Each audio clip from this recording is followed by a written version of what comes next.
আজি মই আপোনালোকৰ আগত কেঞ্চাৰ আৰু কেঞ্চাৰ ট্ৰিটমেণ্ট বা ইণ্টাৰভেনশ্যন ৰেডিঅ'লজিৰ দ্বাৰা কেঞ্চাৰ কেনেকৈ ট্ৰিটমেণ্ট কৰিব পাৰি সেই বিষয়ে আমি আগতে বহুতবাৰ আলোচনা কৰিছোঁ বা ডিছকাশ্যন কৰিছোঁ। আজি মই আপোনালোকক পেলিয়েটিভ ট্ৰিটমেণ্টৰ বিষয়ে জনাব খুজিছোঁ। পেলিয়েটিভ ট্ৰিটমেণ্ট হ'ল যিটো আমি ডাইৰেক্টলি হয়তো যিটো কেঞ্চাৰ আছে সেইটো ধৰক এনেকুৱা এটা ষ্টেজত আছে তাক আমি ডাইৰেক্টলি এতিয়া ট্ৰিটমেণ্ট কৰিব পৰা অৱস্থাত নাই বা তাৰ ট্ৰিটমেণ্টটো বেলেগ আৰু সেই কেঞ্চাৰ যিটো আছে বা টিউমাৰ যিটো আছে টিউমাৰটোৰ কাৰণে যদি বেলেগ কিছুমান চিমটমছ থাকে, পেইন হৈ আছে বা ফ্লুইড জমা হৈছে বা ব্লিডিং হৈছে, এনেকুৱা ধৰণৰ যদি যিবিলাক চিমটমছ থাকে যিটো কেঞ্চাৰৰ কাৰণে হৈছে, কেঞ্চাৰটো ট্ৰিটমেণ্টটো বেলেগ, কিন্তু এই চিমটমছখিনিক যেতিয়া আমি ডাইৰেক্টলি ট্ৰিটমেণ্ট কৰোঁ, ডাইৰেক্ট কেঞ্চাৰৰ ট্ৰিটমেণ্ট নকৰাকৈ অকল চিমটমছখিনি ট্ৰিটমেণ্ট কৰোঁ, তাক আমি পেলিয়েটিভ ট্ৰিটমেণ্ট বুলি কওঁ। এতিয়া এই পেলিয়েটিভ ট্ৰিটমেণ্ট আমাৰ জেনেৰেলি টাৰ্মিনেলি ইল পেচেণ্টৰ কাৰণে বা পেচেণ্টৰ কেঞ্চাৰৰ ট্ৰিটমেণ্ট চলি আছে, কেমো বা ৰেডিয়েশ্যন যি চলি আছে, তাৰ ফলতো কিছুমান চিমটমছ আহিছে, সেই চিমটমছবিলাকক আমি বেলেগকৈ টেকেল কৰিব লগা হয়। সেইটোৱে পেলিয়েটিভ ট্ৰিটমেণ্ট। এতিয়া পেলিয়েটিভ ট্ৰিটমেণ্ট আমি কেঞ্চাৰ পেচেণ্টত কেনেকুৱা ধৰণে কৰোঁ? এক নম্বৰ কথা, পেলিয়েটিভ ট্ৰিটমেণ্ট এটা হ'ল কেঞ্চাৰ পেইন। কেঞ্চাৰ পেইন প্ৰথমতে অলপ চলপ হৈ থাকে, ধৰক কেঞ্চাৰৰ কাৰণে বা কেঞ্চাৰ পেচেণ্টত হৈ থাকে, সেইখিনি আমি দৰৱ বা কিছুমান দৰৱ মিশ্ৰিত পেচ বডিত লগাই পেলাই বা ইনজেক্টেবল মেডিচিন দি ঠিক কৰিব পাৰোঁ। কিন্তু গৈ গৈ এনেকুৱা এটা সময় আহে যেতিয়া কোনো মেডিচিনে সেই পেইনত কাম নকৰে, পেচেণ্টজন বহুত পেইনত থাকে, কোনো ধৰণে কোনো মেডিচিনে তাত কাম কৰা নাই, তেতিয়া আমি ইণ্টাৰভেনশ্যনেল ৰেডিঅ'লজি প্ৰচিডিউৰৰ দ্বাৰা আমি সেই পেইনটো কম কৰিব পাৰোঁ। যেনেকুৱা ধৰক নাৰ্ভ পেইন হৈ আছে, তো আমি সেই নাৰ্ভ পেইনটোত আমি আইদাৰ মেডিচিন ইনডাইৰেক্ট পুছ কৰি বা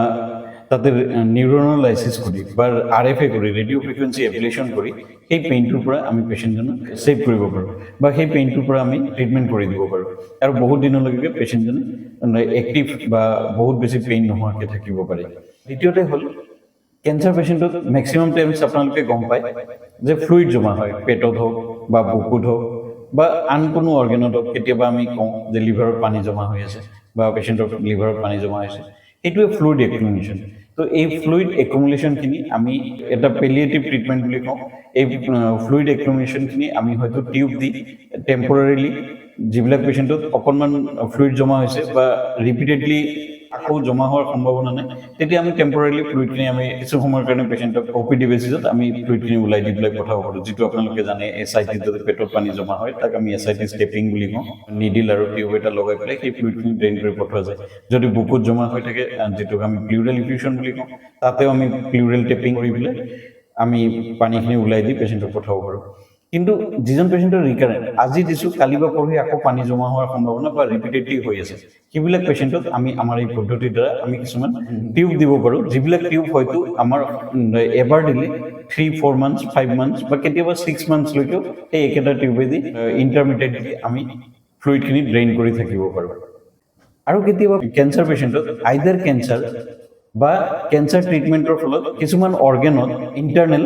ৰক্তক্ষৰণ বা ইণ্টাৰনেল ব্লিডিং হয়। টিউমাৰটোক ছাপ্লাই কৰিবৰ কাৰণে কিছুমান আমি নিঅ'ভাস্কুলাৰ ছাপ্লাই বুলি কওঁ, যিটোত সৰু সৰু ব্লাড ভেচেল ফৰ্ম হয়, কিন্তু ব্লাড ভেচেলবিলাক কমপ্লিট ৱাল ফৰ্ম নহয়, যাৰ কাৰণে তাতে ব্লিডিং হোৱাৰ চান্সেছটো বাঢ়ি যায়। টিউমাৰৰ কাৰণে কেতিয়াবা ব্লিডিং হ'ব পাৰে বা কেতিয়াবা টিউমাৰৰ চাৰ্জাৰী কৰিলে, ৰেডিয়েশ্যন দিলে তাৰ কিছুদিনৰ পিছতো ব্লিডিং হ'ব পাৰে এই নিঅ'ভাস্কুলাৰ ফৰ্মেশ্যনৰ কাৰণে। তো সেইবিলাক আমি কি কৰোঁ, আমি এম্বুলাইজেশ্যন কৰি বা গ্লু ইনজেক্ট কৰি, আমাৰ মেডিকেল গ্লু এটা আছে, সেইটো ইনজেক্ট কৰি আমি সেই ব্লিডিংটো আমি বন্ধ কৰি দিব পাৰোঁ। আৰু কিছুমান আপোনালোকে জানে খাদ্যনলীৰ পেচেণ্ট বা হেড এণ্ড নেক চাৰ্জাৰী কৰাৰ পিছত বা হেড এণ্ড নেকত যদি কেঞ্চাৰ থাকে, সেইবিলাক পেচেণ্টে কিছুদিনৰ পিছত হয়তো খাব ল'ব নোৱাৰা হ'ব পাৰে। হয়তো প্ৰথমতে খোৱাটো কমি যায়, তাৰপিছত ফ্লুইড লৈ থাকে, তাৰপিছত একেবাৰে খাব নোৱাৰা অৱস্থা হয়। কাৰণ কি, তেওঁলোকৰ যিটো খাদ্যনলীৰ বা হেড এণ্ড নেকৰ যিটো আমাৰ খাদ্যনলী বা যিবিলাক টিউব থাকে, সেইবিলাকত ষ্টেন'চিছ হৈ পেলাই সেইটো বন্ধ হৈ যায়। তো এই পদ্ধতিটোত আমি কি কৰোঁ, আমি ডাইৰেক্টলি কেথেটাৰ আৰু গাইডৱেৰ দি পেলাই তাক সেই ষ্টেন'চিছ এৰিয়াটো, যিখিনি জেগাত টিউমাৰটোৱে তাক ব্লক কৰি দিছে, সেইটো আমি খুলি তাৰ ভিতৰত আমি দৰকাৰ হ'লে ষ্টেণ্ট দিব পাৰোঁ বা টিউব দি দিব পাৰোঁ। সেই টিউবৰ থ্ৰু দি তেতিয়া আমি ফিডিং কৰাব পাৰোঁ পেচেণ্টটোক। আৰু কেতিয়াবা ষ্টমাক কেঞ্চাৰ বা খাদ্যনলীৰ তলৰ ফালে কেঞ্চাৰ থাকিলে আমি ডাইৰেক্টলি কেতিয়াবা ফিডিং টিউব আমি ষ্টমাক বা জেজুনামৰ পিছত আমাৰ যি ইণ্টেষ্টাইন ষ্টাৰ্ট হয়, তো সেই ইণ্টেষ্টাইনত জেজুনাম বা ডুওডেনামৰ মাজেদি আমি টিউব বা ষ্টেণ্ট দি পেলাই সেই খাদ্যনলীৰ ব্লক এৰিয়াটো খুলি পেলাই পেচেণ্টৰ ফিডিং কৰাই থাকিব পাৰোঁ। আৰু এটা মই পেলিয়েটিভ ট্ৰিটমেণ্টৰ বিষয়ে কৈছোঁ যে কেতিয়াবা আপোনালোকে গম পাব লিভাৰ বা গল ব্লাডাৰত কেঞ্চাৰ হোৱাৰ পিছত পেচেণ্টৰ জণ্ডিছ হয় আৰু এই জণ্ডিছটো মেডিচিনত ঠিক নহয় বিকজ জণ্ডিছটো কিয় হয়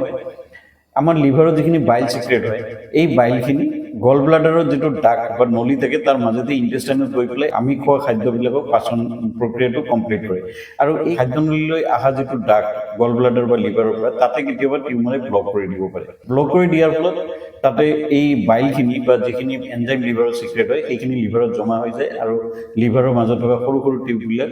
বা বাইলৰ যিবিলাক নলী সেইবিলাক ফুলি গৈ পেলাই তাতে জমা হৈ থাকে তো সেইটো মেডিচিনত ঠিক নহয় কাৰণ কি আগফালে ব্লক আছে আৰু সেই ব্লকটো খুলিবৰ কাৰণে আমি পিটিবিডি কৰি তাৰ মাজেদি আমি ষ্টেণ্ট দি দিব পাৰোঁ দৰকাৰ হ'লে বা পিটিবিডি টিউবেদি আমি সেই বাইলটো ড্ৰেইন কৰি দিব পাৰোঁ ড্ৰেইন কৰি দিলে যেতিয়া বাইলৰ জণ্ডিজৰ পৰিমাণটো যে আমি কওঁ কেতিয়াবা 10 হৈছে 8 হৈছে 7 হৈছে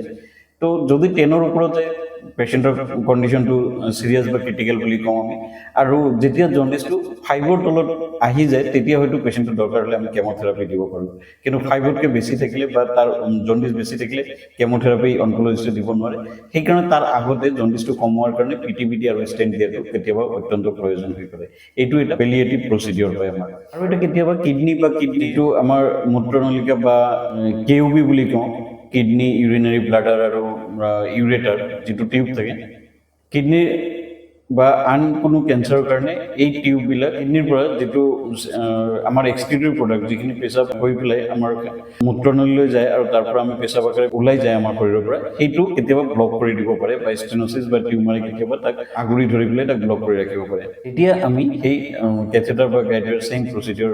ইউজ কৰি পেলাই তাৰ মাজেদি কেথেটাৰ গাইডৱেৰ দি আমি সেই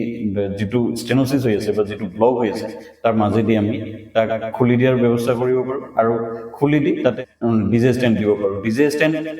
আপোনালোকে জানিব ইউৰলজিষ্টে ডিজে ষ্টেণ্ট দিয়ে কেতিয়াবা কি হয় যেতিয়া কেঞ্চাৰ পেচেণ্টত বা আন কিবা ব্লকৰ কাৰণে ডিজে ষ্টেণ্টটো এণ্ডস্কোপ বা এণ্ডস্কোপৰ মাজেদি যেতিয়া ইউৰলজিষ্টে দিব খোজে তেতিয়া সেইটো সম্ভৱ নহ'ব পাৰে তেতিয়া আমি কেথ লেবত বা আমাৰ এনজিঅ'গ্ৰাফি মেচিনত DSC মেচিনত চাই আমি নেগচিয়েট কৰি সেই ব্লক নলীটোৰ মাজেদি আমি ষ্টেণ্ট বা টিউব লগাই পেলাই ডিজে ষ্টেণ্ট দি পেলাই আমি তাক খুলি দিব পাৰোঁ এইটো এটা পেলিয়েটিভ প্ৰচিডিঅ'ৰ হয় আমাৰ কেঞ্চাৰ পেচেণ্টক ট্ৰিটমেণ্ট কৰিব পাৰোঁ আমাৰ এই পদ্ধতিৰ দ্বাৰা থেংক ইউ